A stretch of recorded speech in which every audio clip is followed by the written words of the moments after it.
conforme escreveu o apóstolo Paulo a Timóteo, capítulo 5,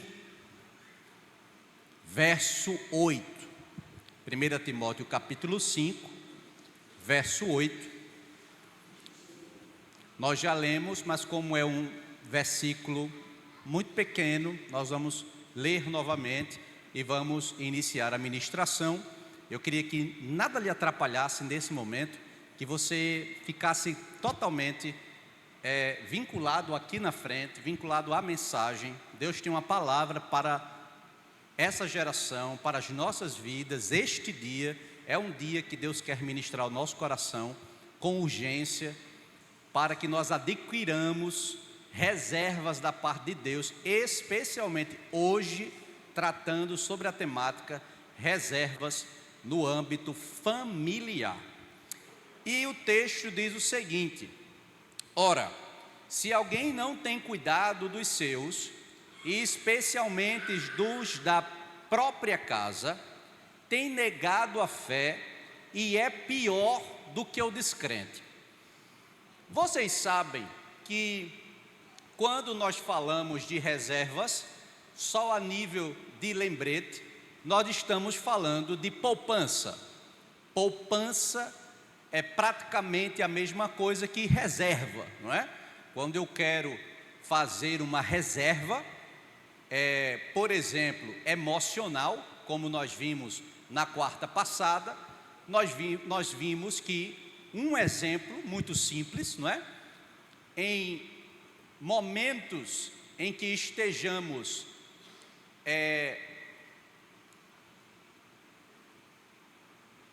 vivenciando dores, tribulações, aflições, não é tempo de tomar decisão, é tempo de se resguardar emocionalmente. A gente aprendeu sobre isso. E hoje a gente vai aprender como que a gente faz para adquirir reserva no campo familiar.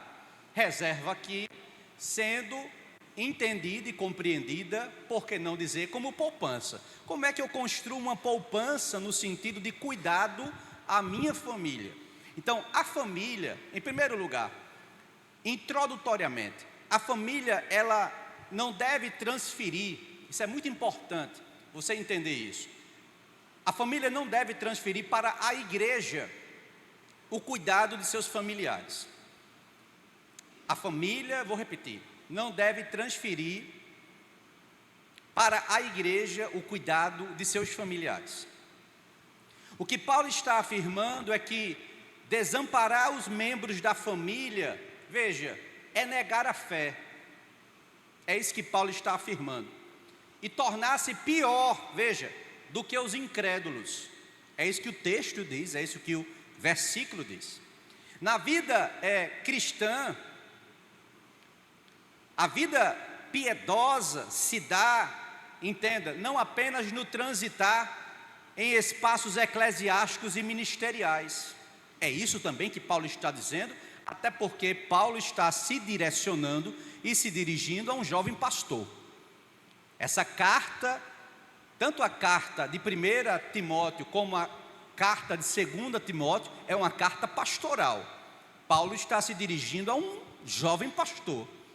E Paulo está instruindo Timóteo e dizendo: Timóteo, é importante transitar em espaços eclesiásticos e ministeriais, mas é mais importante ainda você transitar com muito cuidado e especialmente nos lugares comuns, nos lugares do dia a dia, nos lugares em que você inclui a sua família. Então, perceba que o apóstolo Paulo, ele é duro em suas palavras, mas o que ele está dizendo é: Timóteo, não inverta, ministério não vem antes de família, família vem antes de ministério. É isso que Paulo está dizendo. Paulo, ele é duro e enfático e objetivo. Paulo está dizendo: quem não cuida dos seus, vem o quê? Negando a fé. Paulo está chamando de incrédulo. Não adianta entrarmos num modelo ativista, que parece que a gente praticamente mora na igreja, ou se doa, ou se dá, ou vive, não é? Nos espaços eclesiásticos e ministeriais da vida, enquanto nossa casa está afundando. É isso que Paulo está dizendo. Não adianta ofertarmos, Paulo não está dizendo que o cuidado e nem a doação, não é, de nossa parte aos espaços eclesiásticos, ministeriais, aos talentos, aos dons que Deus nos deu para exercer na sua casa, não seja propício fazê-lo. Não é isso que Paulo está dizendo. Paulo está dizendo que eu preciso fazê-lo, mas eu preciso colocar aqui tudo na sua ordem de prioridade. Ou seja, prioridade não é Timóteo. É isso que ele está dizendo. Prioridade não é os espaços eclesiásticos e ministeriais. Prioridade é família. Então, se você não cuida dos seus, você vem negando a fé. Então, ele não diz que você perdeu a fé. Perceba. Ele não diz que essas pessoas perderam a fé, mas que eles negaram a fé. Então, isso nos ensina que a espiritualidade que não alcançou a família é incompleta. Eu vou repetir. A espiritualidade que não alcançou a sua família é uma espiritualidade incompleta. Então, na vida cristã, reservas, entenda, não são luxo. Reservas é sabedoria. Reserva é aquilo que se constrói antes da crise. Eu não espero a crise chegar para adquirir reservas. Eu adquiro reservas antes da crise. E tem muita gente que espera primeiro o casamento se esfacelar antes de construir reserva, não é? As relações familiares já estão beirando o precipício existencial, e aí que a gente vai buscar ajuda, enquanto nós deveríamos estar evitando, buscando reserva e buscando poupança, para que a nossa família não entre num precipício existencial. Infelizmente, nos gabinetes pastorais, nós não recebemos pessoas que estão procurando ajuda num momento propício. Não. Nós recebemos pessoas que já estão com o casamento praticamente falido, que já estão com o filho em casa porque não deu atenção, porque não cuidou, porque não teve zelo pela casa, porque não teve zelo pela família, e o filho já está distante de Deus faz tempo. Por quê? Porque eu não fiz meu papel de entender que ao mesmo tempo que eu transito em locais e espaços eclesiásticos e ministeriais, eu preciso me ater à minha família. Eu preciso me ater à minha família. Então, quando nos debruçamos sobre o entorno da família, nós observamos que essa instituição sagrada, ela vem se deteriorando ao longo dos anos, gradativamente. É uma instituição que hoje nós podemos dizer a nível nacional e global, que vem se encontrando falida. A instituição família está falida. Que corram os pastores, que corram os líderes espirituais, especialmente de uma rede de casais, de uma rede de jovens e de uma rede, seja lá ela qual for. Aqui nós temos líderes de redes, e grande é o desafio para que cuidemos de crianças, para que cuidemos de jovens, para que cuidemos de adultos, para que cuidemos de casais, para que cuidemos de relacionamento entre pai e filho, entre filho e pai. Por quê? Porque a família está se esfacelando. A família está sendo todos os dias atacadas por um sistema corrupto, brutal, terrível, que leva a família ao caos. Esse sistema brutal, corrupto e maligno, ele é o sistema gerido por Satanás. Nós pregamos aqui domingo, o mundo jaz no maligno, e eu preciso entender que ninguém quebra espiritualmente de um dia para o outro. Quem é que quebra espiritualmente de um dia para o outro? Ninguém quebra de um dia para o outro. Agora, as pessoas, aquelas que não vão adquirindo para si reservas e poupanças no campo familiar, elas vão enxergando e vão observando essa instituição que Deus tanto preza e que Deus tanto ama, que é a família, se deteriorar nas nossas vistas. Por quê? Falta de reserva, falta de poupança. Os casamentos se esfacelam por ausência de diálogo. Hoje casal vai dormir, deita na cama, um rola para o lado com o telefone, outro rola para o outro lado com outro telefone, pronto. Essa é a relação dialógica que nós temos hoje nos casamentos. E que isso não pode existir. Por quê? Porque diálogo no casamento é o quê? Reserva. Diálogo no casamento é o quê? Poupança. Você entende? Diálogo no casamento é reserva. Então os filhos quebram. É outro eixo da família, os filhos se quebram. Por quê? Muitas vezes os filhos se quebram porque a mesa da comunhão entre os pais já não existe mais. Os filhos, entenda, eles procuram um modelo, e quando eles não encontram em casa um modelo, este modelo já não existe, os filhos vão, de fato, se quebrando. Os pais já idosos, aqui já é um outro caso, muitas vezes são abandonados.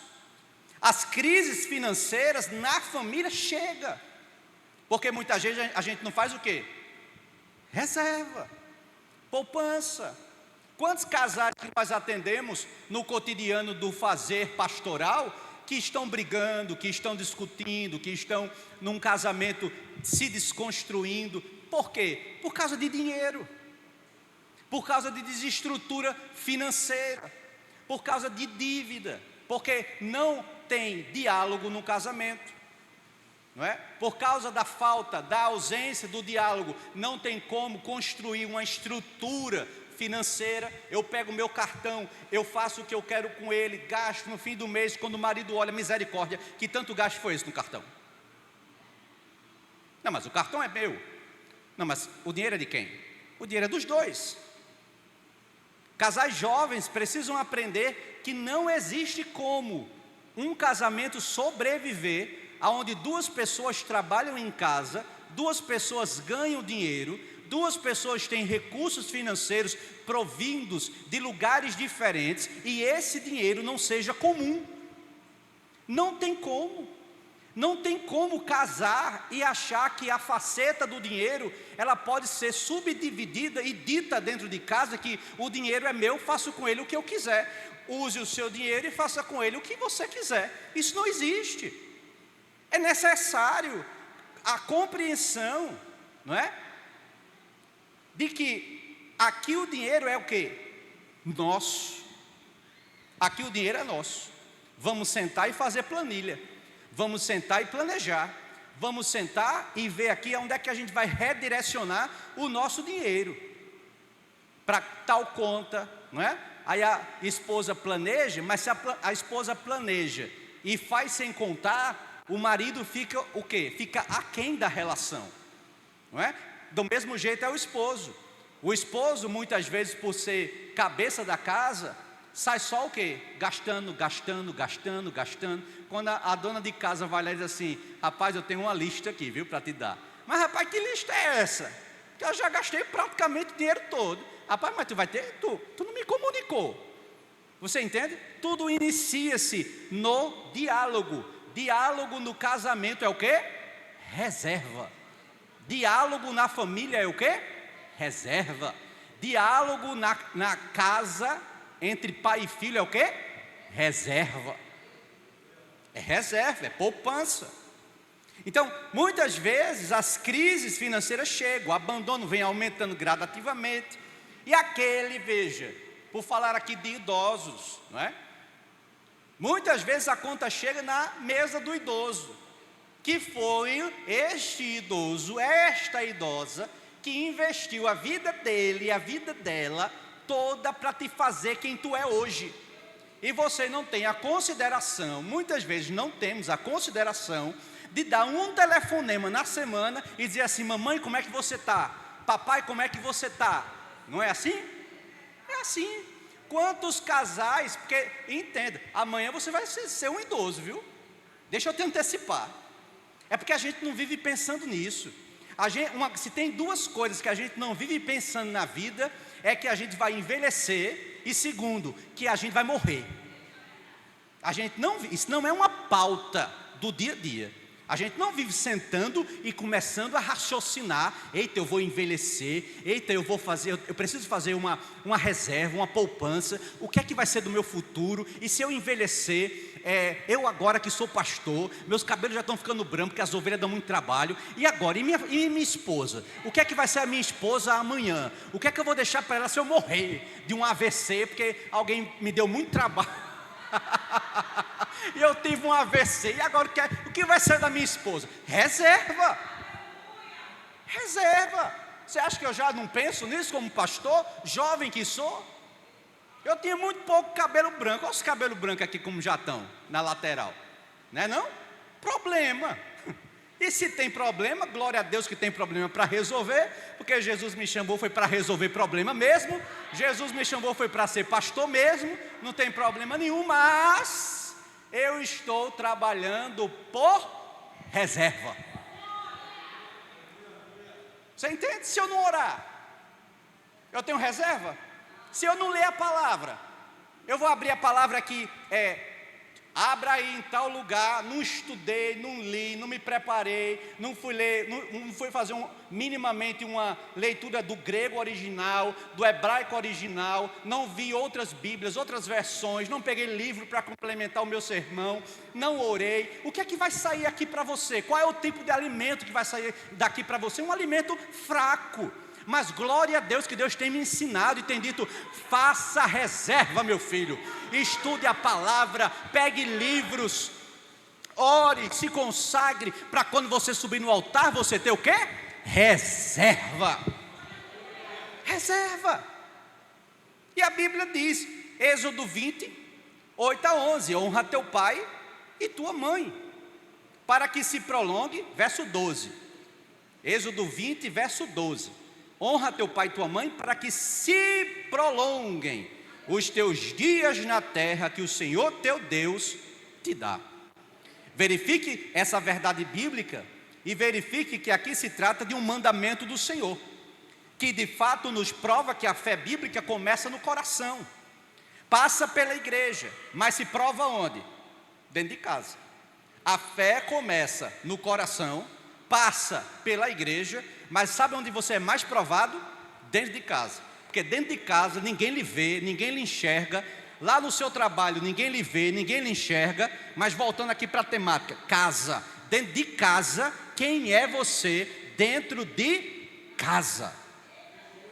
Quem é você dentro de casa?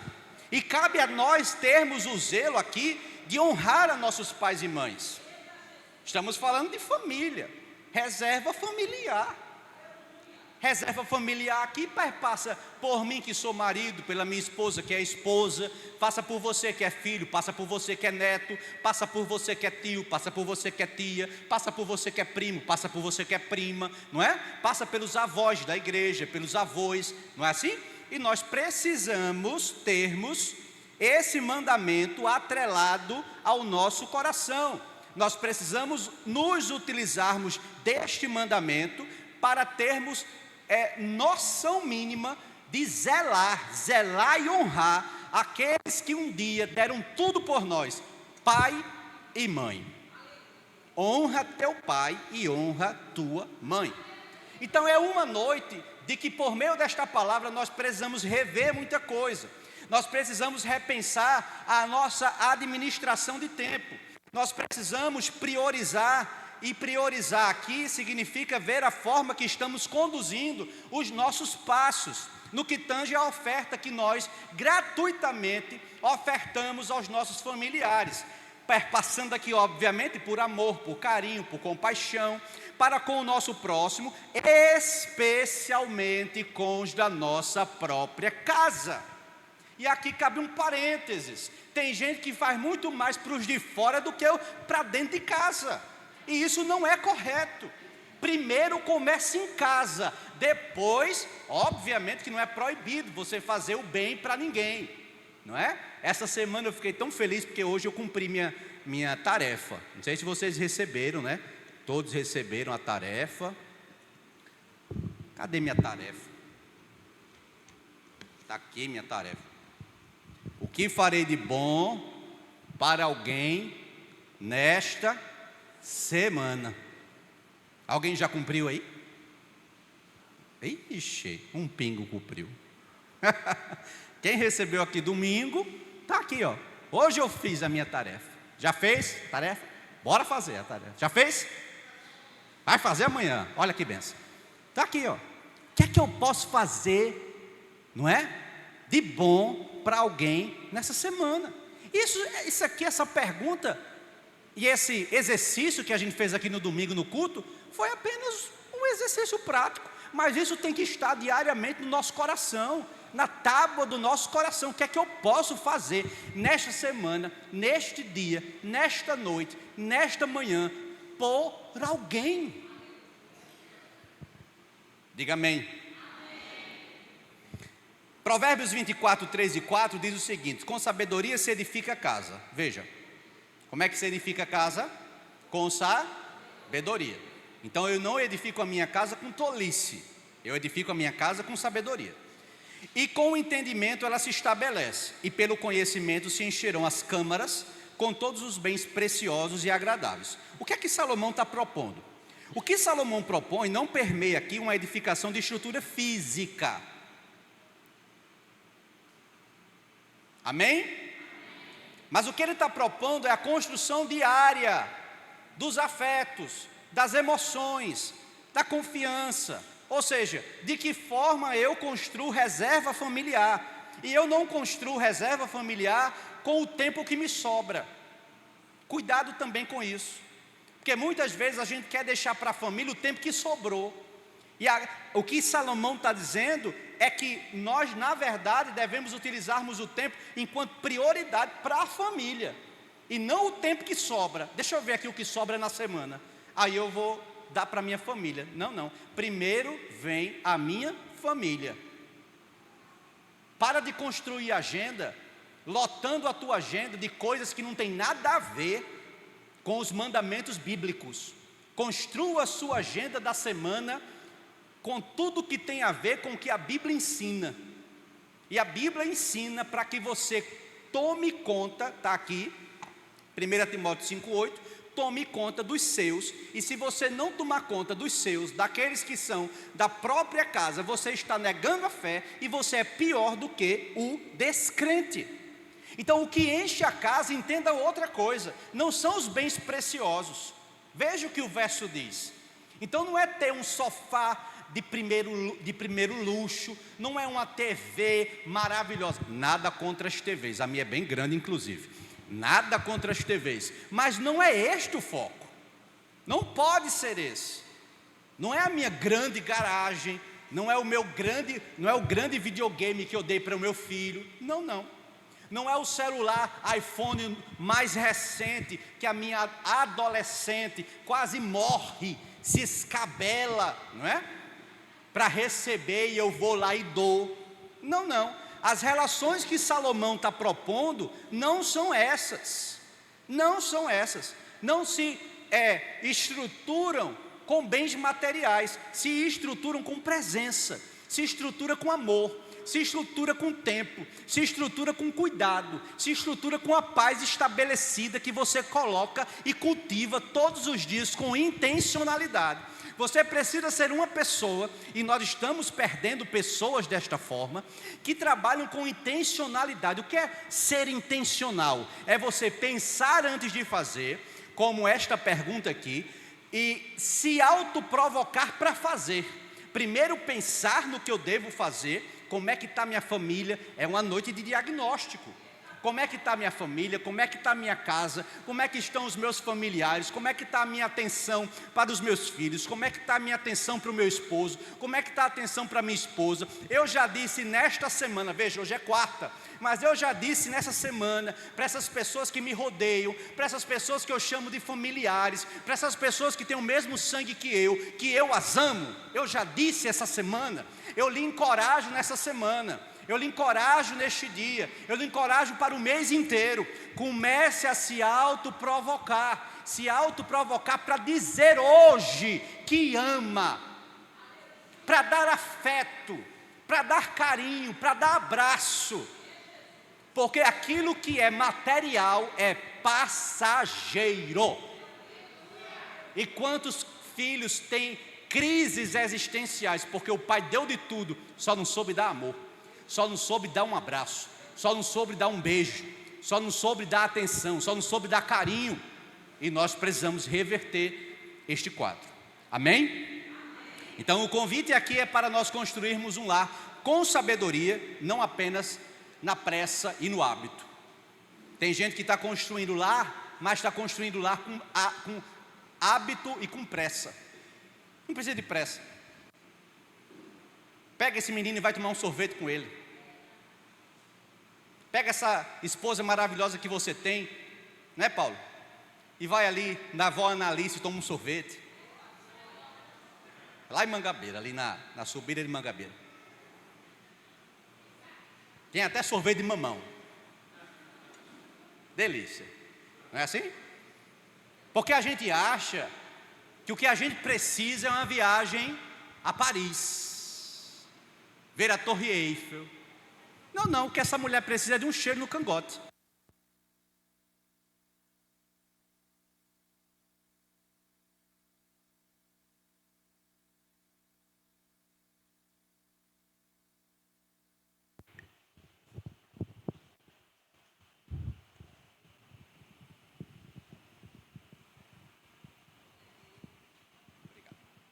O que essa mulher está precisando é um cheiro no cangote. O que esse rapaz está precisando é só de uma massagem no pé.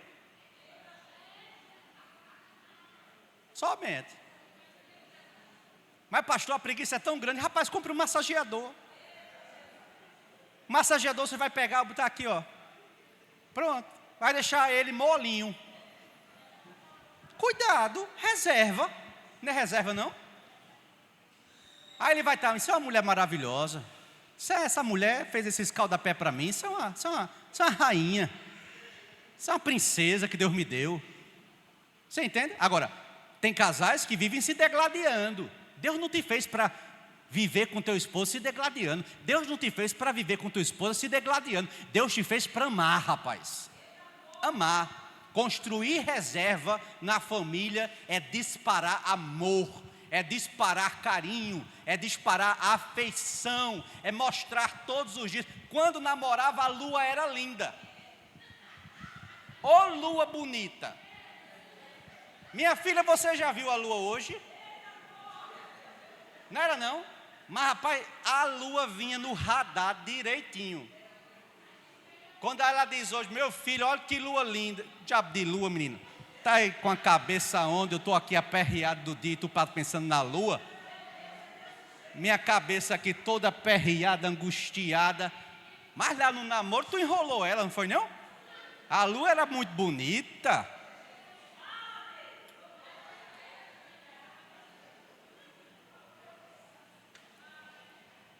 Não deixe os problemas do dia a dia ofuscar a sua visão. Começa a voltar de novo e olhar para essa lua bonita, que quando você estava namorando, ela era tão bonita no céu. Você beijava tanto na boca vendo essa lua. E hoje a lua não existe mais. Volta para o tempo da lua. Aleluia, deixa esses meninos em casa, que esses meninos não morrem não. E tira um tempo, vai para a areia da praia ver o quê? A lua. Ô lua bonita. Hein? Reserva. Estou construindo reserva. Estou construindo poupança. Estou aliviando a carga. Aliviando a carga. Meu irmão, a vida já é muito difícil. E a vida do crente, misericórdia, aí é que é difícil mesmo. Elisângela e Messias completaram 25 anos de casado. Domingo a gente vai comemorar aqui na igreja. Mas estavam aqui domingo? Então é certo.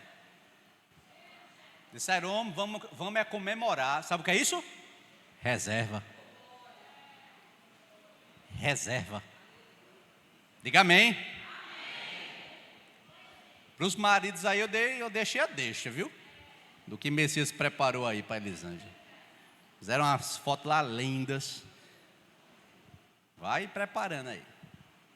Mas vamos para Davi, porque Davi nos traz. Eu usei Davi nas reservas emocionais. Eu quero usar Davi nas reservas familiares. 2 Samuel capítulo 12, verso 10.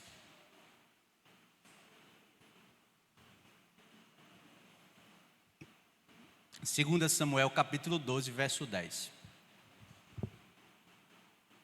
Vamos aprender um pouquinho mais uma vez com Davi, que era um excelente rei, mas Davi era um pai disfuncional.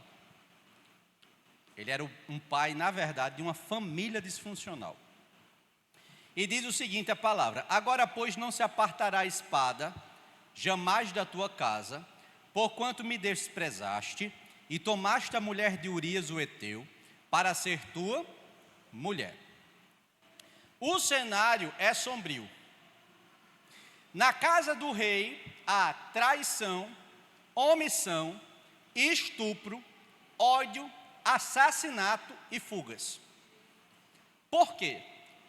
Porque Davi está colhendo os amargos frutos de sua semeadura insensata. Quando ele optou pelo adultério, precedido de morte, Davi não só mata Urias, como Davi adultera com Batseba. Você é conhecedor da história, não precisa que eu a introduza aqui nesta pregação. Mas a espada está consumindo a família de Davi. Você sabe que o bebê de Batseba morre, Absalão mata Aminon, Joabe mata Absalão e Salomão mata Adonias. Veja que cenário caótico na vida da família de Davi. O cenário, obviamente, é contrastante e gritante. Por quê? Porque Davi, enquanto soldado e enquanto general das tropas do rei Saul, e posterior a isso, quando ele liderava homens em suas guerras, ele colecionava grandes sucessos. Nós pregamos aqui domingo passado o quanto que Davi, em terra filisteia, ele matava todos aqueles que eram inimigos do povo de Deus. Davi, enquanto fugia do rei Saul, e Davi no capítulo 27 de 1 Samuel, quando ele se instala na terra dos filisteus, obviamente que foi um erro de Davi, nós já consumimos essa teologia na quarta-feira passada, mas você sabe que Davi, o que é que ele faz enquanto ele está lá? Ele mente, ele dissimula, ele olha para o rei filisteu e ele diz: eu estou matando israelitas. Só que Davi está matando amalequitas. Davi está numa guerra sangrenta contra inimigos do povo de Deus. E neste interim ele coleciona sucessos. Os povos que deveriam ter sido mortos, são mortos agora, desde a época de Josué, são mortos agora pelas mãos de Davi e pelas mãos dos soldados. Então, Davi, ele habita em Gat, com o rei Gat, mas ele, nesse interim, ele vai para Ziclag, como nós vimos, ele passa 16 meses em Ziclag, e enquanto ele está lá, ele está matando inimigos do povo de Deus. A saber, um destes povos são os amalequitas, sequestradores do deserto. Então, neste interim, até quando Davi está em plena desobediência e em território que Deus não mandou ele está colecionando sucesso. Vocês sabem que também Davi tem outros sucessos. Davi, ainda muito jovem, matou Golias. com a sua funda e uma pedra. São sucessos que Davi vai colecionando. Quando Saul levanta-se contra Davi e manda Davi ir pegar 100 prepúcios de filisteus, Davi vai para casar com a filha do rei, e Davi volta não com 100, mas Davi volta com 200. Uma das canções que mais perturbava Davi era quando as mulheres cantavam: Saul matou seus milhares, mas Davi matou seus 10 milhares. Davi colecionava sucessos, mas Davi colecionou muitos sucessos enquanto soldado e general. Então tem muita gente colecionando sucesso enquanto soldado e general, mas enquanto pai e mãe de família é terrível, é um desastre. E é Davi. Davi, ele é um pai omisso. Davi é um pai despreparado. Davi é um pai acovardado. Davi não tinha, entenda, controle sobre os seus próprios filhos. Por isso que nós vamos ver que a família de Davi está desmoronando. E o que eu aprendo com isso? Nós vamos ver mais para frente, eu vou lhe mostrar como a família de Davi está desmoronando. E como Davi é omisso no processo. Não seja omisso quando você vê sua família desmoronando. Levante-se, erga-se e faça com que sua família se reestruture novamente, por meio das suas orações, por meio das suas instruções, por meio dos seus diálogos em casa, por meio do seu exemplo, enquanto pai, enquanto mãe, enquanto jovem de Deus que você é, enquanto avô, enquanto avó, enquanto filho. Seja esse exemplo, porque Davi é tudo, menos dentro de casa, um pai promissor. Então, alguns pais, veja, são excelentes provedores. A gente olha para a figura de alguns pais, hoje no dia a dia, são excelentes provedores. São péssimos quando se trata de amizade. Eles não conseguem criar um vínculo, um laço de amizade com os filhos. Eles conseguem prover, eles conseguem trazer dinheiro para casa, mas não conseguem se relacionar com os seus filhos. Alguns pais são ótimos também amigos, mas são péssimos na correção necessária. Tem pai que é muito bom para ser amigo de filho, mas na hora de corrigir é um covarde. Tem pais que são ótimos no discurso, e aqui cabe um parênteses, porque hoje em dia não tem como mais você manter sua casa, pai, e manter sua casa, mãe, com discurso. Por quê? Porque menino hoje não é besta. Menino hoje já nasce com a tela assim, ó, com o dedo assim tremendo. Cadê o celular? Que eu estou sabendo. Eu ouvi no ventre que tem um celularzinho. Cadê? Já nasce assim, né? Já nasce o bebê tecnológico, né? Os bebês de hoje já são os bebês das telas. E as babás, porque antigamente quem cuidava de menino em casa? Quem cuidava? Ou era a mãe, ou era a avó, ou era uma tia, não é? Ou era uma ajudante do lar. Quem que cuida dos meninos hoje? As telas. Quem cuida hoje dos meninos são as telas. Então tem muito pai hoje que não consegue ser amigo do filho. O amigo do filho dele são as telas. E isso é terrível. Alguns pais, entenda, são ótimos no discurso, péssimos no exemplo. Sabe aquela história que Jesus disse? Façam tudo o que os fariseus façam, mas não façam o que eles fazem, porque eles são ótimos no discurso, são péssimos na prática.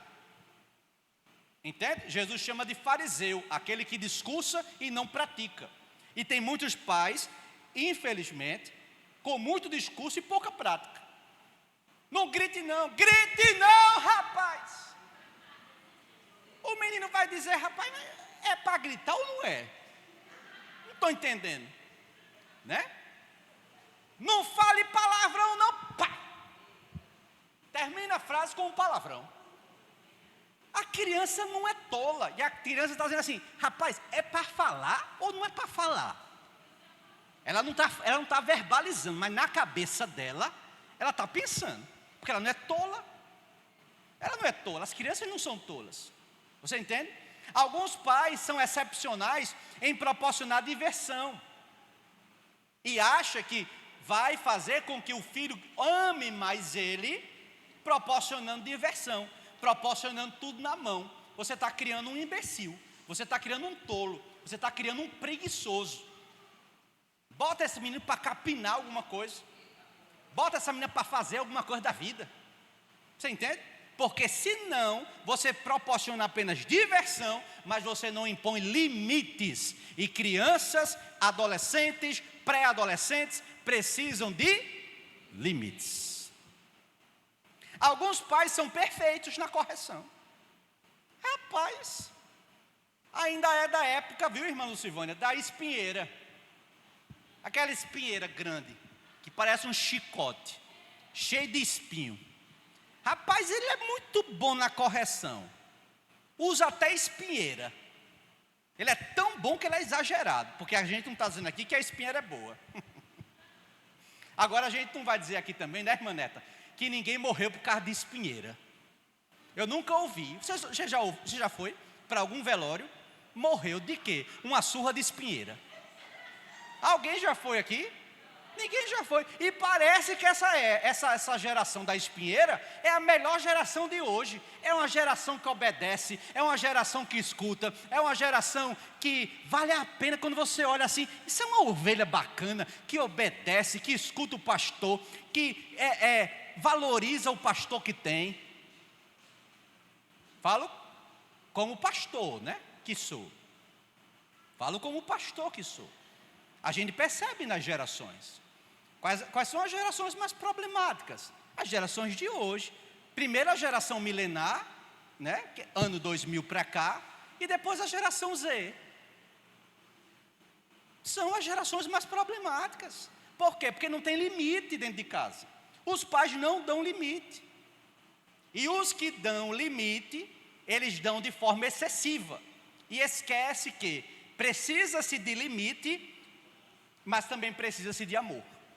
Então eu dou limite, mas eu preciso também demonstrar amor. Então o que é que danado está faltando na nossa vida?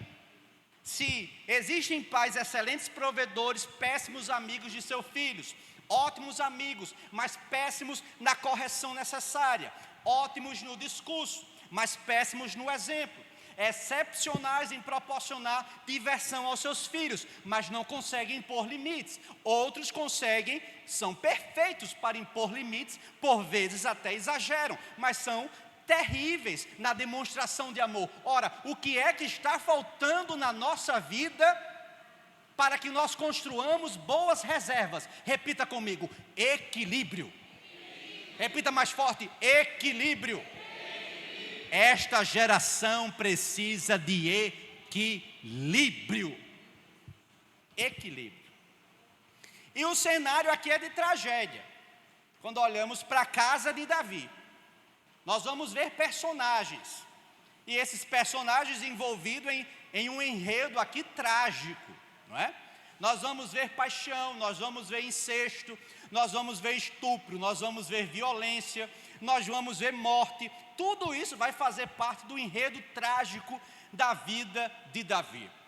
Aminon é o primogênito de Davi. É o filho primogênito.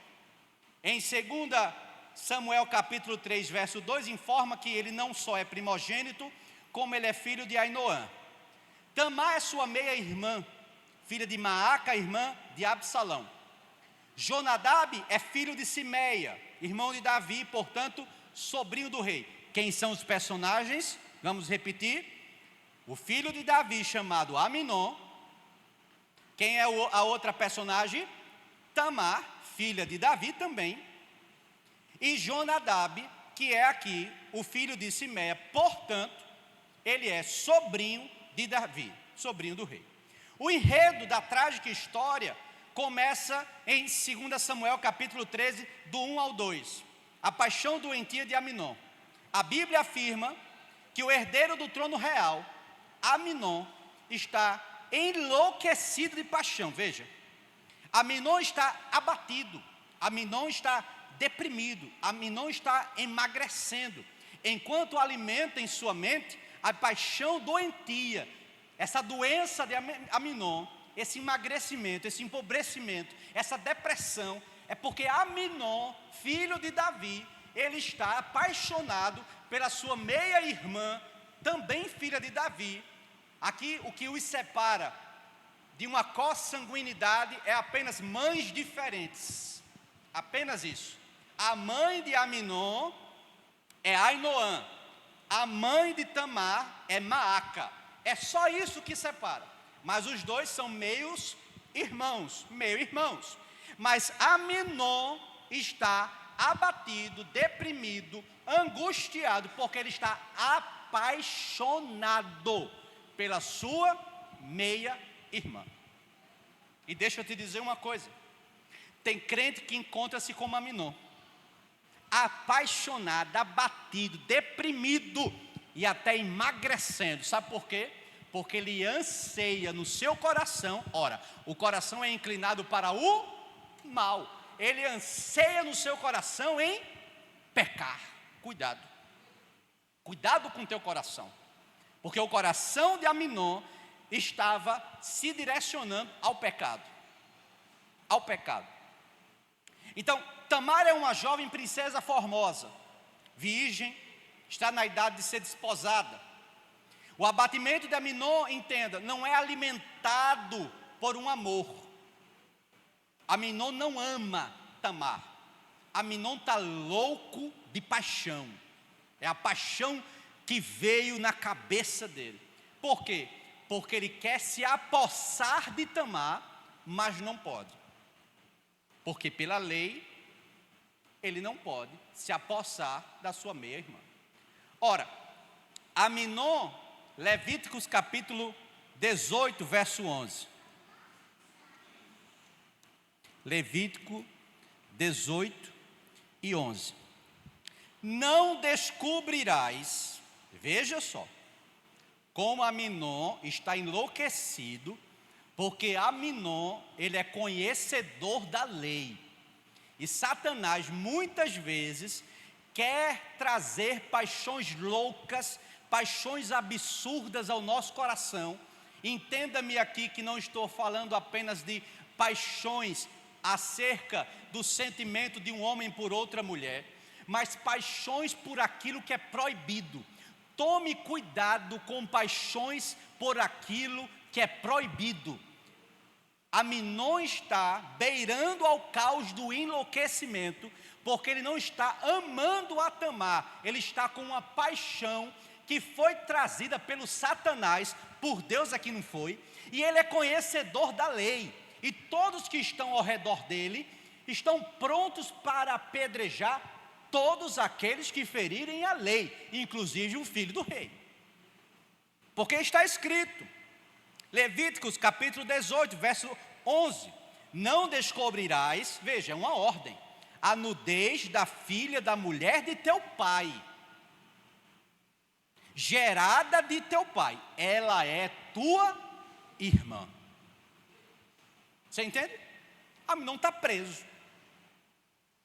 Não descobrirás, vou repetir, a nudez da filha da mulher de teu pai, gerada de teu pai, ela é tua irmã. Aminon é desleixado na lei do Senhor. Ele não respeita a lei do Senhor. Aminon é como uma cidade destruída. Aminon é como uma cidade derrubada. Aminon é como uma cidade em ruínas. Aminon está com o coração descontrolado em seus desejos, descontrolado em seu domínio próprio. Aminon está enlouquecido, porque ele inclusive não consegue olhar para trás e fazer da história a sua pedagoga. Porque se Aminon conseguisse olhar para trás e fazer da história a sua pedagoga, ele olharia para Davi e olharia para o pecado de Davi, o pecado de seu pai com Batseba, no passado, uma coisa que Davi fez e que Davi errou, matando Urias. Nós começamos a tratar sobre Davi com esta passagem. Davi não só deseja a Batseba, vocês todos conhecem essa história. Davi num belo dia, todo mundo está na guerra, Davi está onde? Aonde? No terraço, na varanda. Todo mundo está na guerra. Davi está no terraço. Davi, o que é que tu está fazendo na varanda, Davi?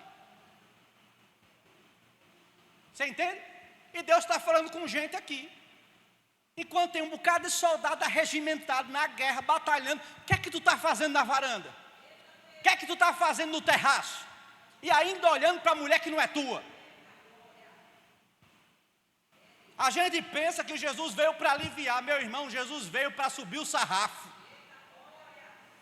Porque antigamente, aquele que se deitasse com a mulher do outro, seria punido, porque teria adulterado. Agora não, Jesus está dizendo o seguinte, rapaz, eu vou subir aqui esse sarrafo. Se no teu coração, tu desejares a mulher do outro, tu já adulterou. Eita! Aí a gente diz assim, é muito fácil ser crente. A gente está ouvindo esse evangelho antropocêntrico, mentiroso, farsante. Venha para Jesus, venha para Jesus. Jesus vai mudar a sua vida, Jesus vai mudar a sua história, tudo vai ficar melhor. Tá bom da gente começar a pregar, venha para Jesus, venha mesmo, mas venha porque você é miserável, você é pecador. Quem precisa de Jesus é você, não é Ele que precisa de você não. Viu? Ele já é adorado, nós pregamos aqui domingo, ele já é adorado. Isaías capítulo 6, tem serafins dizendo todos os dias, 24 horas, santo, santo, santo, santo, santo, santo, santo, santo, santo, é o Senhor dos exércitos. Ele já é adorado. Quem precisa de Deus somos nós, não é Deus que precisa da gente não. Entenda isso. E Aminon não faz da história a sua pedagogia, porque ele poderia olhar para trás e dizer o seguinte: está louco? Está vendo que eu vou é me tratar? Porque uma coisa, meu irmão, é você desejar, né? Outra coisa é você tramar e estuprar uma mulher. Porque veja, você que é homem, ou você que é mulher, você vai ser tentado. Quem aqui está livre de ser tentado? Ninguém. Agora, ao ser tentado, nós temos o quê? Temos uma cruz para recorrer. Agora, tem gente que gosta de se lambuzar no pecado. Aí é diferente. Aminon não quer saber de buscar Deus. Aminon não quer saber de coração ser tratado. Aminon quer se lambuzar no pecado.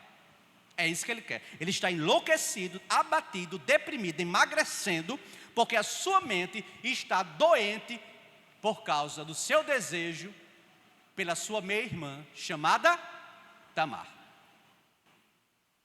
Então ele comete fornicação e incesto com Tamar. Aminon então está desolado. Isso vai acontecer e eu vou chegar na palavra.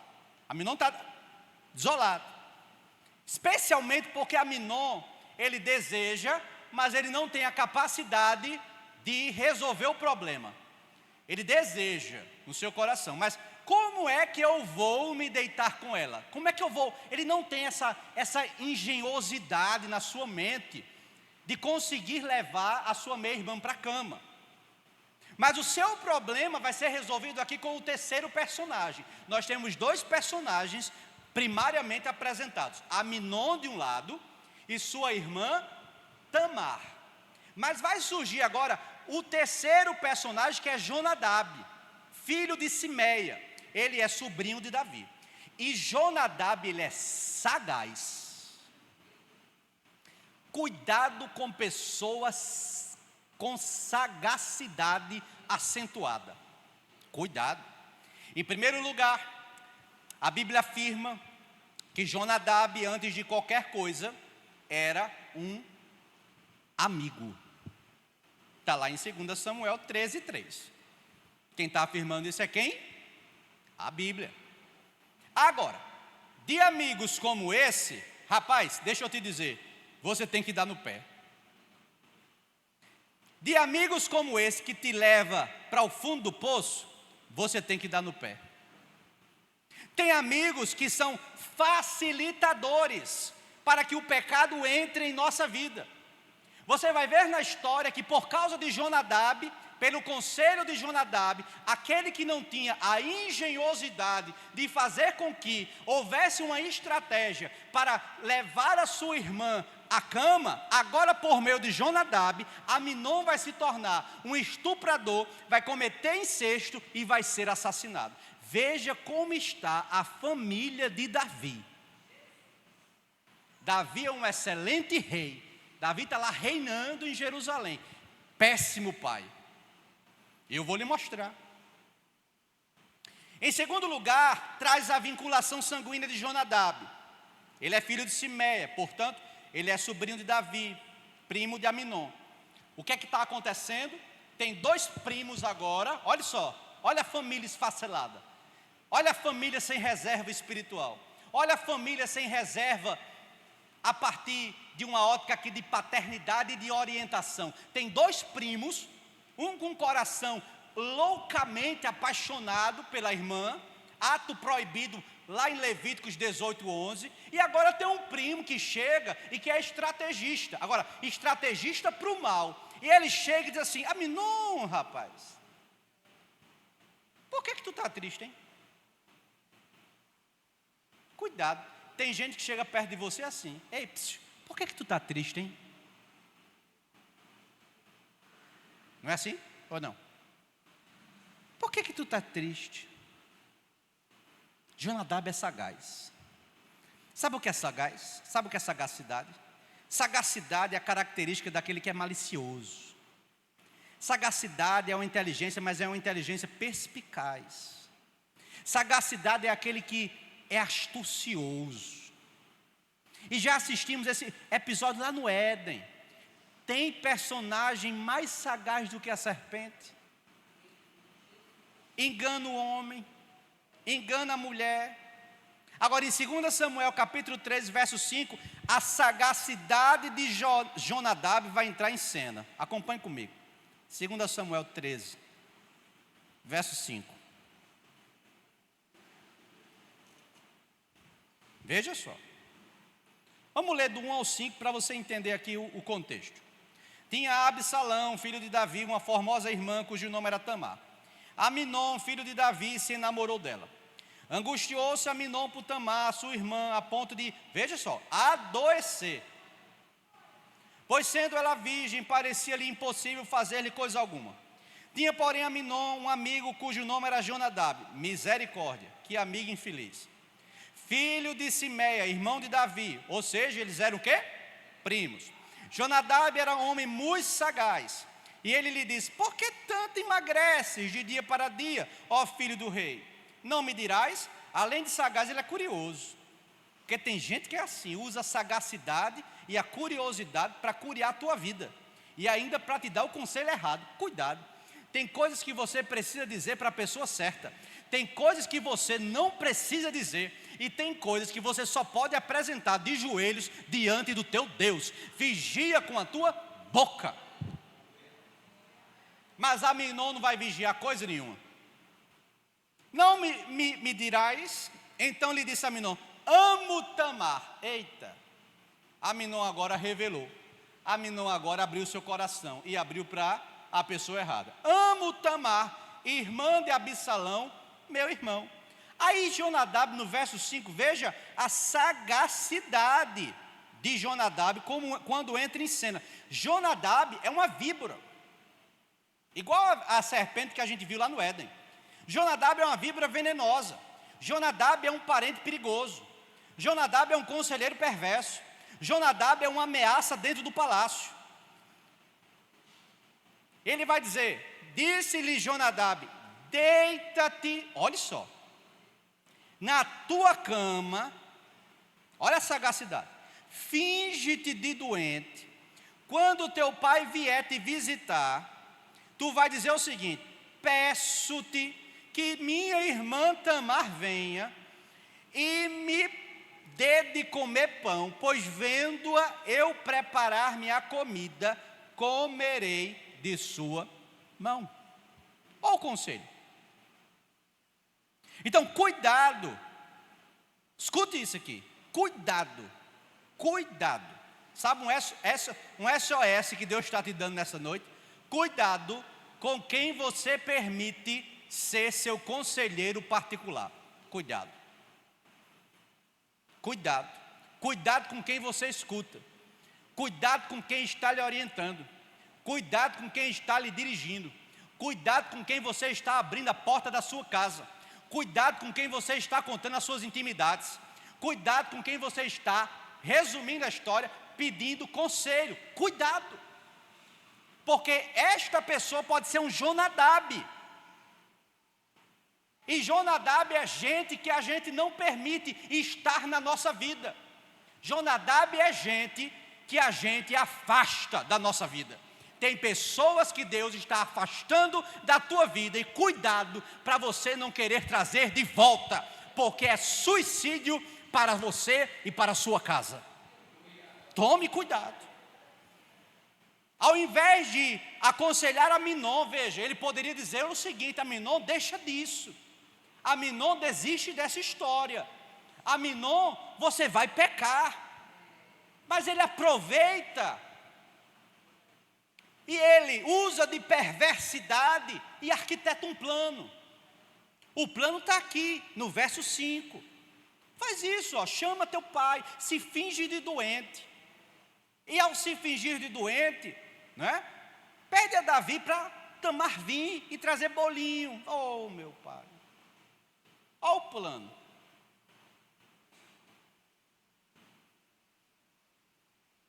Ele é sagaz.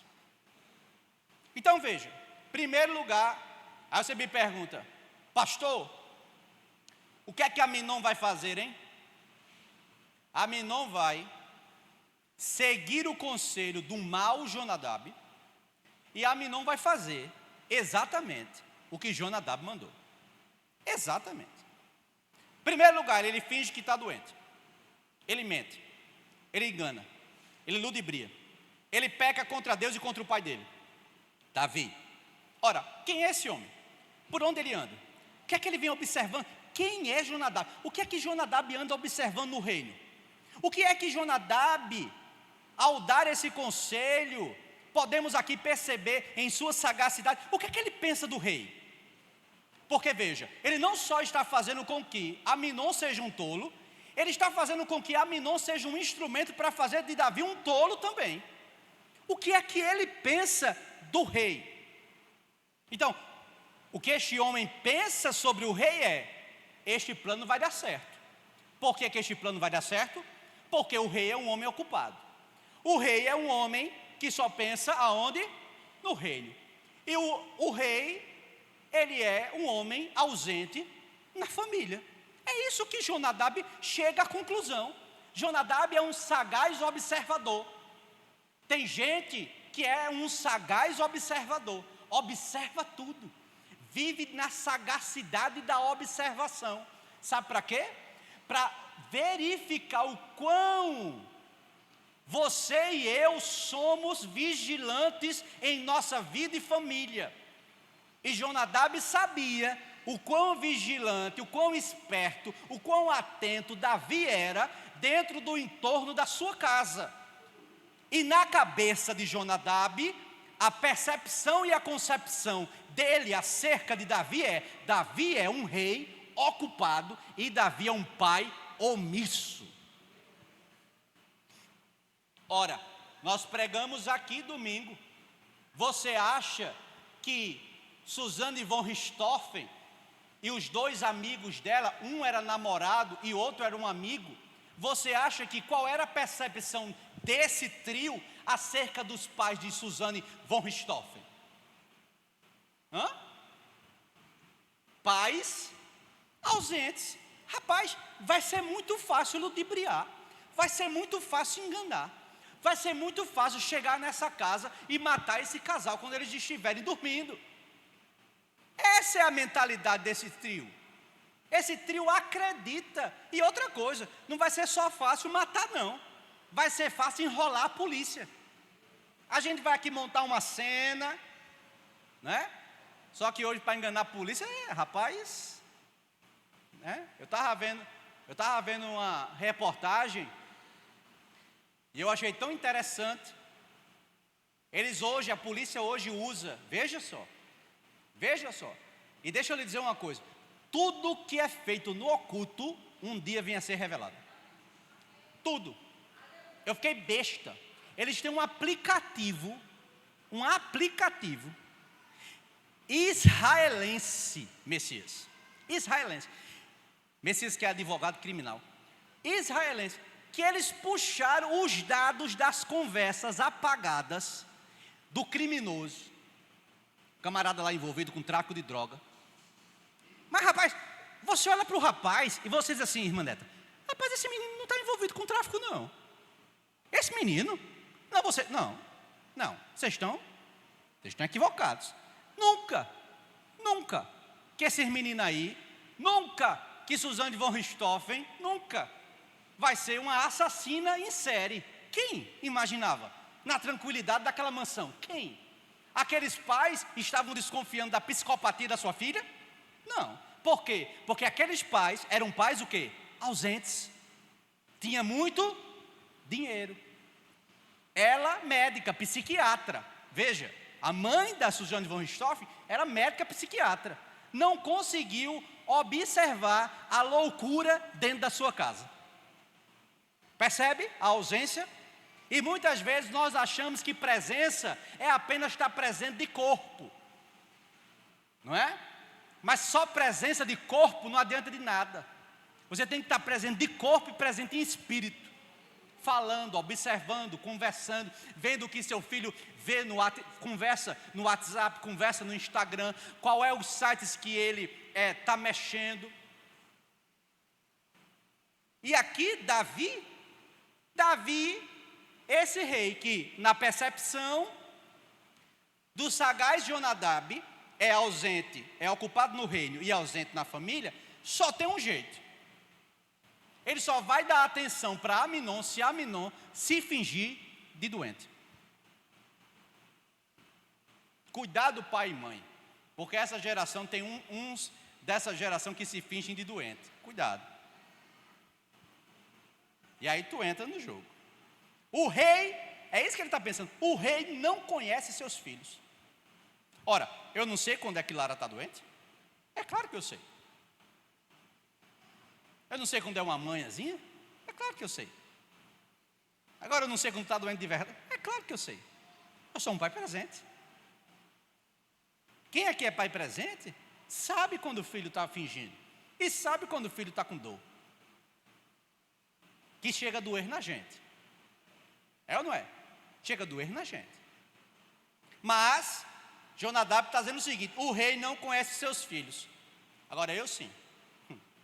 Ele é sagaz. Davi vai ser a minha massa de manobra. Então, em segundo lugar, ele vai usar Davi, seu pai. Aminon vai usar Davi, seu pai, como ferramenta de alcance da sua obsessão. Qual é a obsessão de Aminon? Tamar. Essa é a obsessão. O pedido de Aminon, 2 Samuel capítulo 13, verso 6, veja. Deitou-se, pois, Aminon. Esse pedido aqui não tem lógica. Não tem lógica.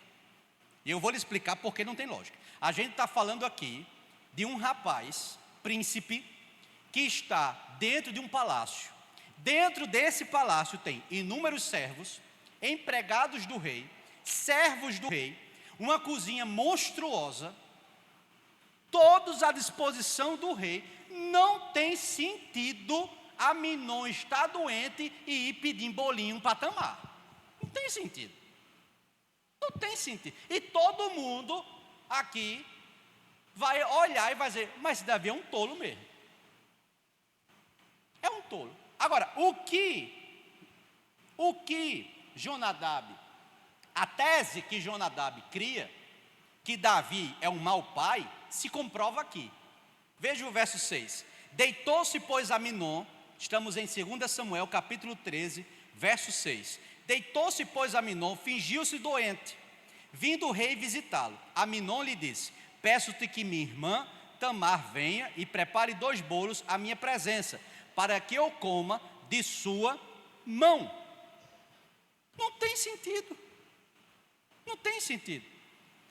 Davi, o rei ocupado demais com Israel, ocupado demais para perder tempo em investigar o porquê que Aminon quer que exclusivamente Tamar venha trazer para ele bolinho, quando que na casa, quando que no palácio tem empregados, empregadas, servos e servas. Por que que esse menino que está com essa manha toda quer que Tamar venha até aqui? Você entende? Davi não reflete, Davi não faz reflexão, Davi não pensa. Davi está mais preocupado com Israel do que o que está acontecendo aqui. E a tese de Jonadab é confirmada. E ele faz com que Aminon ludibrie, minta para seu pai descaradamente. E Davi, muito preocupado com Israel, e sendo este pai omisso que ele é, ele só quer se livrar rapidamente. E nessa loucura de se livrar rapidamente, bom, eu tenho Israel para gerir, eu tenho Israel para fazer a gestão de Israel, eu sou o rei de Israel, eu sou o rei aqui em Jerusalém, eu tenho muita coisa para fazer, eu vou deixar Tamar tomar conta de Aminon. Entende? Meu olhar está lá fora e meu olhar não está dentro da minha casa. Por isso que acontece tanta coisa dentro de casa. Porque nós não estamos observando as facetas de convivência, as facetas de relacionamentos, as facetas familiares da nossa casa. Por isso que muita coisa acontece. A ordem é dada, 2 Samuel 13, 7. Então Davi mandou dizer a Tamar em sua casa: vai à casa de Aminon, teu irmão, e faze-lhe comida, coitada. Verso 8: foi Tamar à casa de Aminon, seu irmão, e ele estava deitado. Tomou ela a massa, amassou, fez bolos diante dele e os cozeu. Até aqui no verso 8 você está vendo Tamar obedecendo ao que Davi lhe pediu. Só que Tamar é ingênua. Tamar tem uma boa intenção e ela é empurrada, veja, por causa da omissão, olhe para cá, por causa da omissão, por causa da ausência de Davi, por causa da falta de percepção de Davi, Tamar é empurrada ingenuamente pelo próprio pai para a boca do lobo. Tamar é empurrada para o quarto do irmão traidor. E neste quarto, enquanto Tamar prepara os bolos, Aminon propõe-se deitar-se com ela. Veja o verso 11. Quando lhes oferecia para que comesse, pegou-a, veja o que Aminon faz, e disse-lhe: vem, deita comigo.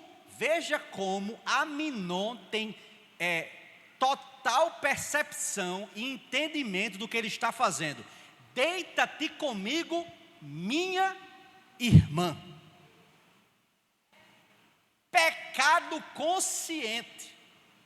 Porque tem gente que prefere se lambuzar no pecado, sabe que é pecado, sabe que não pode fazer, mas como o pecado agrada a carne, prefere se fazer igual a Aminon, se prostituir com a própria irmã.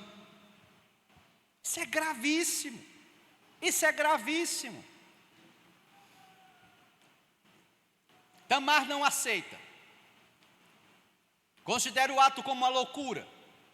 Relembra a lei de Israel para o próprio irmão. Veja que Tamar era uma menina que conhecia a lei. E propõe que ele a peça ao rei. 2 Samuel 13, do 12 ao 13. Porém ela lhe disse: não, meu irmão, não me forces, porque não se faz assim em Israel. Não, meu irmão, não me forces, porque não se faz assim em Israel. Ela é conhecedora de Levítico. Ela é conhecedora que ela não pode fazer isso. Não me forces, não faça. Veja como ela termina. Veja o verso 12 como termina. Não faças tal loucura. E aí ela começa agora a se auto-enxergar em seu futuro tenebroso. Porque aonde iria eu com a minha vergonha? E tu seria como um dos loucos de Israel. Veja só. Agora, pois, peço-te que fales ao rei, porque não me negará a ti.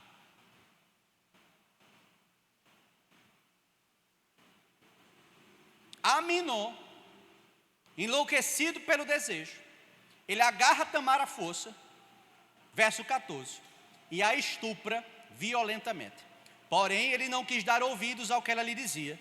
Antes, sendo mais forte do que ela, forçou-a e se deitou com ela. O que a gente vai ver agora, nessa casa disfuncional, nessa casa que tem rei, mas não tem pai, é a vergonha de Tamar. Tamar vai vivenciar agora tudo que pode se dizer que é mais vergonhoso. A prova dos 9 é comprovada. Aminon não amava Tamar. Aminon não amava Tamar. O que é que Aminon sentia? Paixão infame, lascívia. Antes de pecar, Aminon, entenda, queria ela só para si. Não era assim? Não é o que o texto diz? Após o pecado, agora ele quer se livrar dela. Sabe por quê? Eu vou lhe dizer. Porque pecado traz vergonha. Cuidado para não pecar dentro de casa. Cuidado para não pecar. Hoje a gente está falando de reserva familiar. Cuidado para você não pecar dentro da sua própria família, nem levar outros da sua própria família a pecar. Cuidado, é o que está acontecendo aqui. E cuidado para não ser desleixoso com a sua casa, desleixosa com a sua casa, porque você precisa ter em sua casa, na sua família, o quê? Reserva. E reserva não se dá pela via do pecado, reserva se dá pela via da vigilância, da obediência a Deus e do sucesso espiritual, que só vem com oração, com consagração, com leitura da palavra e com vigilância. Então, os pecados sexuais produzem esse tipo de dano. As pessoas são usadas como objetos e são descartadas como roupas velhas. Veja como Tamar é descartada. 2 Samuel 13:17. E chamou a seu moço que o servia. Veja só. Veja que rapaz corrompido. E veja que rapaz que não tem um modelo de pai presente para colocar freio nas suas loucuras e nas suas obsessões. Antes de qualquer coisa, coloque freio em você, coloque freio nas suas relações conjugais, coloque freio nas suas relações de paternidade, coloque freios, tenha limites dentro de casa, estabeleça limites. Pode ir, só pode ir até aqui.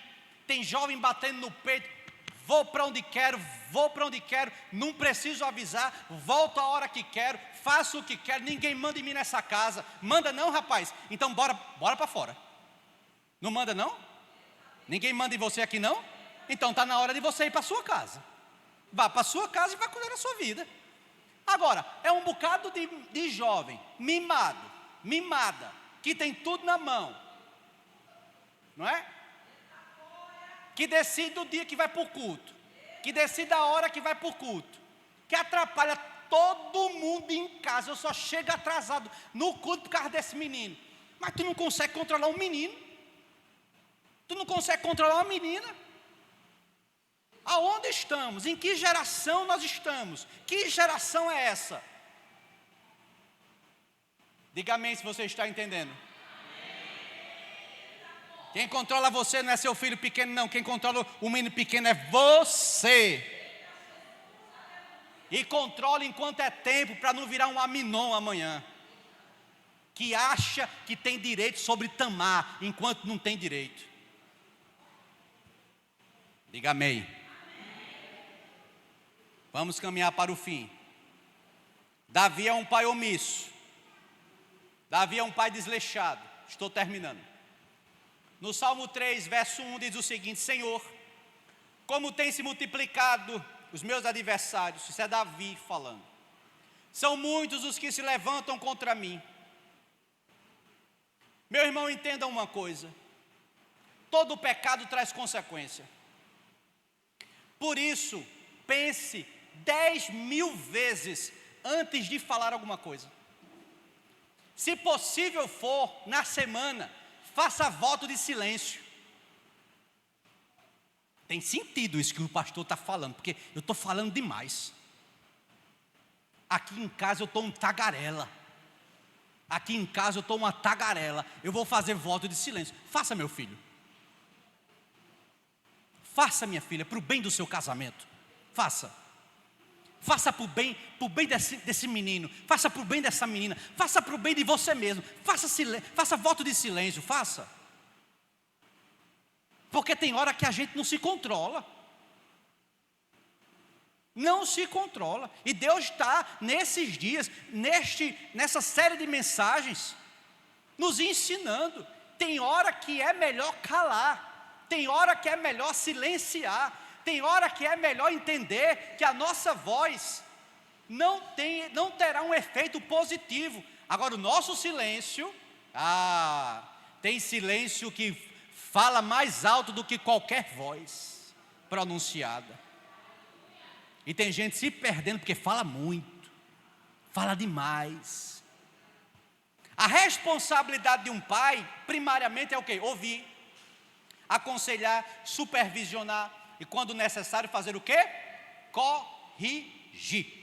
Agora, é notório que Davi, ele não tem tempo. Ele não tem tempo para ouvir, ele não tem tempo para aconselhar, ele não tem tempo para supervisionar, muito menos para corrigir. Davi não tem tempo para isso. Davi é desleixado.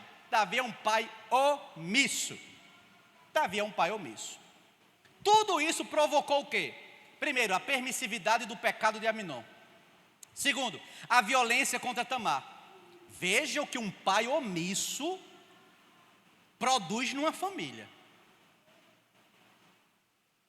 Pastor, o senhor está tirando a responsabilidade de Aminon? Nenhuma. Ele tem total consciência do que ele está fazendo. O senhor está tirando a responsabilidade de Jonadab? Ao contrário, Jonadab é um infeliz, sagaz, terrível conselheiro. Agora, aonde é que está Davi? Tomando conta de toda uma geração, mas não está tomando conta da sua casa. Davi fez o que o apóstolo Paulo disse no início desta mensagem. Davi não cuidou dos seus. Davi estava negando a sua fé, porque ele não cuidou dos seus. Isso é uma coisa óbvia, clara. E o que é que isso nos ensina? O que já pregamos aqui: espiritualidade que não alcança a família. Repita comigo: espiritualidade que não alcança a família é incompleta. Você pode cuspir fogo, meu filho, na igreja. Você pode ser um furacão na igreja.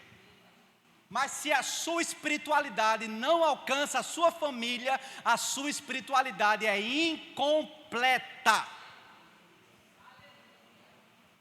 E é isso que a omissão e o desleixo de Davi fazem. Permite que Aminon peque na sua cara, permite a violência contra Tamar, permite a morte de Aminon, porque Aminon vai ser morto, permite o exílio e a revolta de Absalão, porque é isso que vai acontecer, que Absalão vai fazer o quê? Vocês já conhecem a história. Absalão vai matar Aminon, porque Tamar era o quê? Irmã de Absalão. E Absalão, vai vir mais uma morte aí. Olha quantas consequências da nossa omissão. Nossa, que eu digo aqui, prefigurando Davi. Porque muitas vezes nós somos Davi. E eu tenho aprendido sobre isso. E eu tenho trazido para a igreja. Eu tenho trazido para a sua vida. Para você não ser omisso. Em nada seja omisso. Haja. Porque senão tem consequências. Então é perceptível o quanto Davi é distante dos filhos. Aminon só ganhou a atenção de Davi quando estava enfermo. Tem pai que é assim: a mãe liga: ei rapaz, fulano tá doente, viu? Eita, tá doente? Eita, quanto é o remédio? Vou tirar um tempo para ir aí. Não é assim? Dê o tempo agora. Agora. Se previna agora.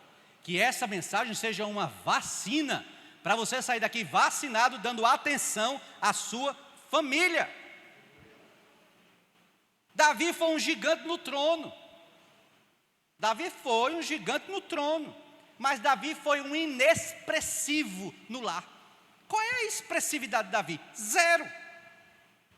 Davi ganhou um reino, construiu, mas perdeu a família. O que faltava? Equilíbrio. Equilíbrio. Ninguém está dizendo aqui que você não cuide do reino. Ninguém está dizendo aqui para você, na sua agenda, não priorizar o reino. Prioriza o reino. Também. Uma pessoa equilibrada, ela prioriza o reino, ela prioriza a casa, ela prioriza a sua vida particular de oração com Deus, ela prioriza o seu relacionamento, ela constrói uma agenda multifacetada, e nessa agenda multifacetada, ela consegue sair encaixando tudo aquilo que ela precisa priorizar. E Deus está te dizendo nesta noite: compra, se tu já tem, melhor ainda, mas compra uma agenda.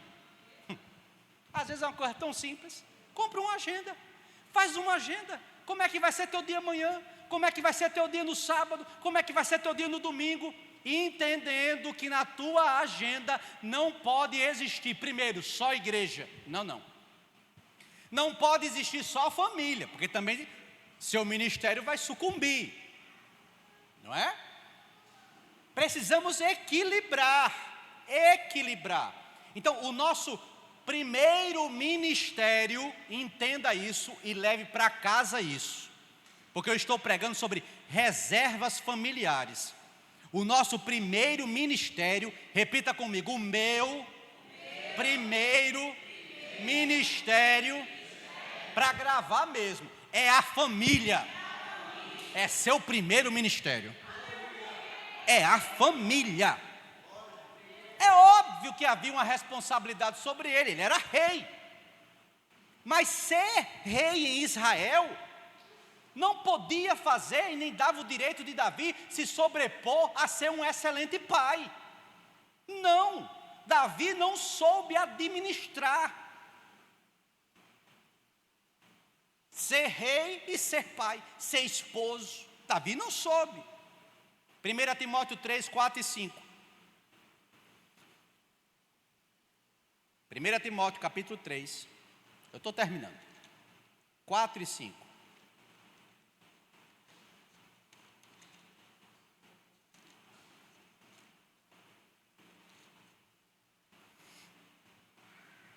Vamos ler do verso 1. 1 Timóteo 3, do verso 1 em diante. Fiel é a palavra, se alguém aspira ao episcopado, excelente obra almeja. Está deixando claro. Você tem um ministério? Vamos pegar essa palavra episcopado, porque fala muito sobre ser pastor. Mas vamos abranger essa palavra aqui, e eu posso conjecturar, sem ferir a palavra.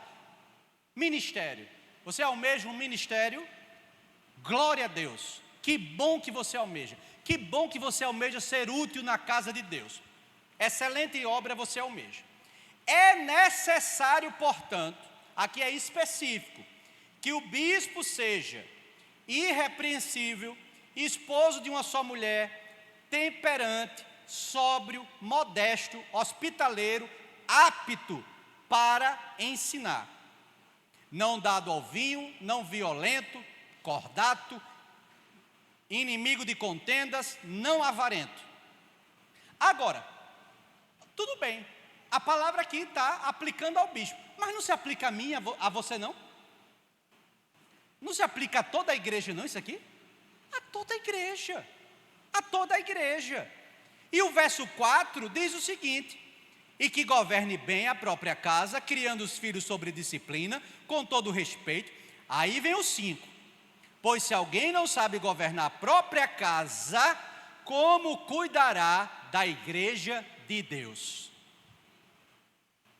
Está ali o meu primeiro ministério. Está sentada na cadeira com a minha filhinha no colo. As duas são meu primeiro ministério. A minha mãe que está lá no bairro, lá nos Expedicionários, meu primeiro ministério.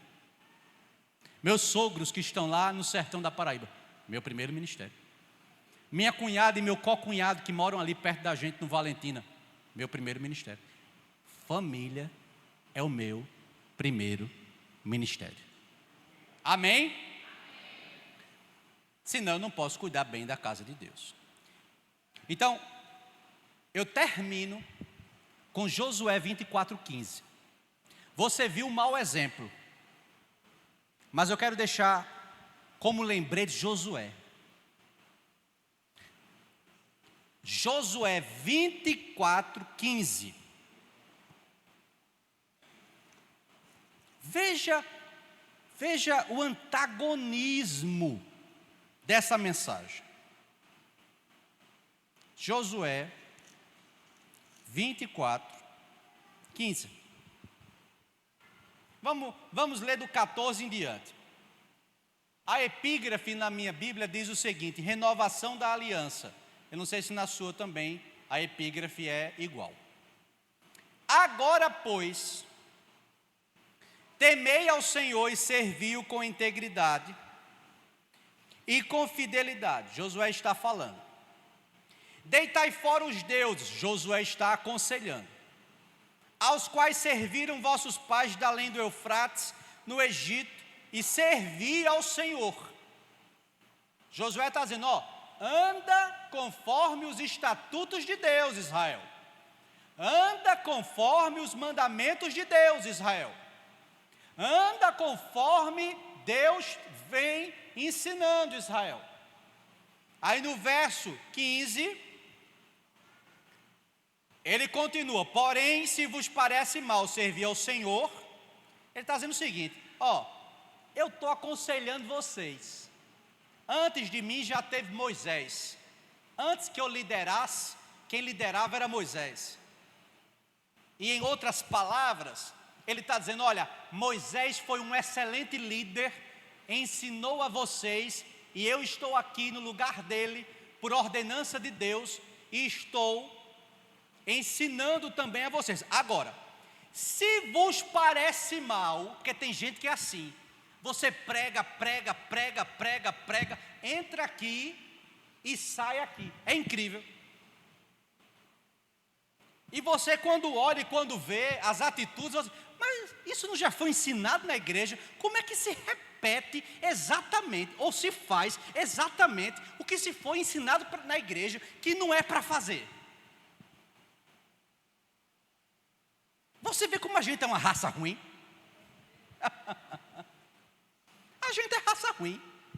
A gente é raça. Sabe quem tem paciência com a gente? Jesus. Diga graças a Deus. Porque se não fosse graça e não fosse misericórdia, coitados de nós.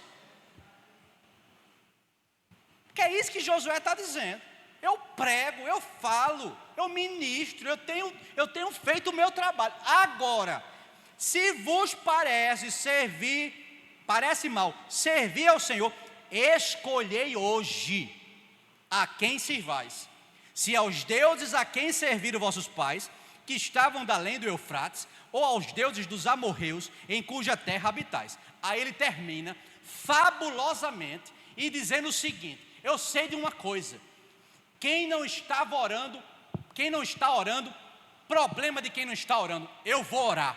Quem não está vigiando, problema de quem não está vigiando, eu vou vigiar.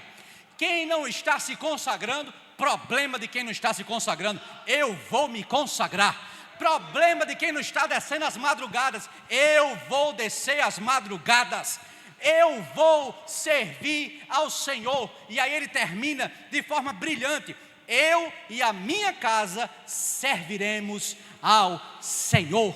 De forma muito assertiva, levante a mão para cima e diga comigo: eu e a minha casa serviremos ao Senhor.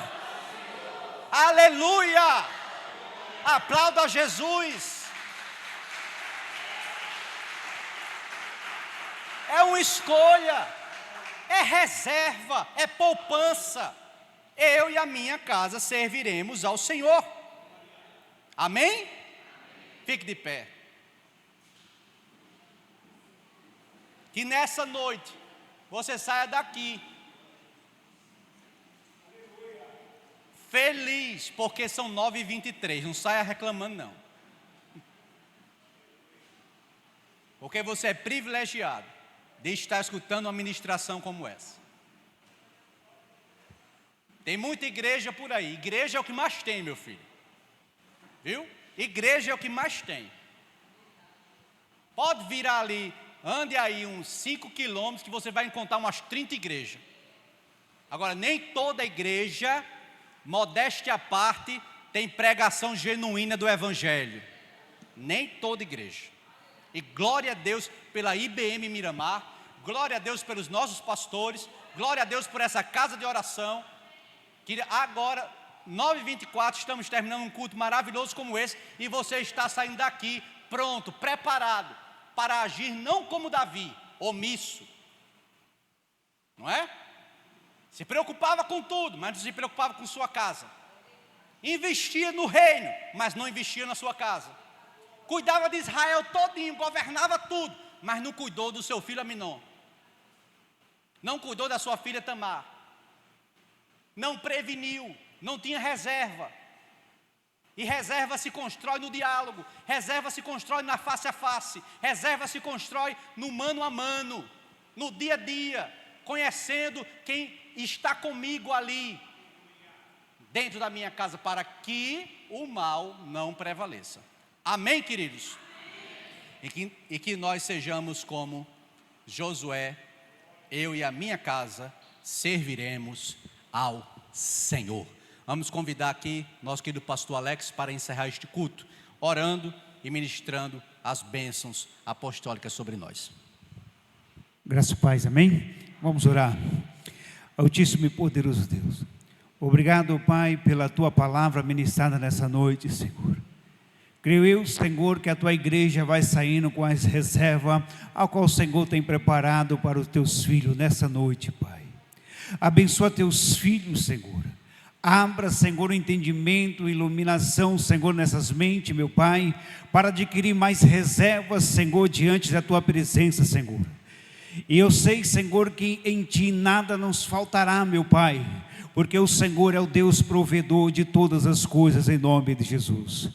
Pai, abençoa o nosso pastor, Senhor, a qual o Senhor tem usado tremendamente, profundamente pela Tua palavra, em nome de Jesus Cristo. A qual Teu filho, Senhor, o zelo, Senhor, pela Tua palavra, Senhor, que foi ministrada nessa noite, Senhor.